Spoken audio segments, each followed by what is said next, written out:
GitHub star event triggers a Feishu message. So first we're going to need to go to cloud.venus.ai. We're going to need to sign in. I'll just put in my credential.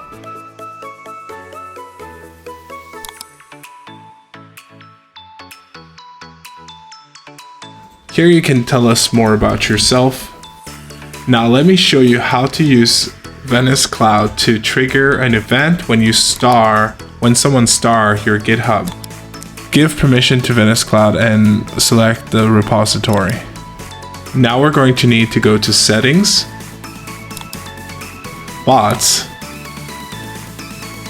Add a bot, create a custom bot.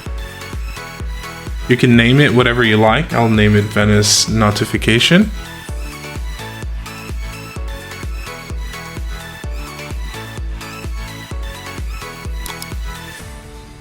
And here we can get the webhook for our HTTP sync connector.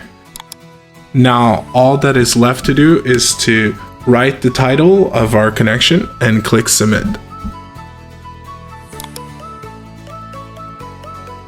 And if we go on GitHub, we can star our repository and see the result.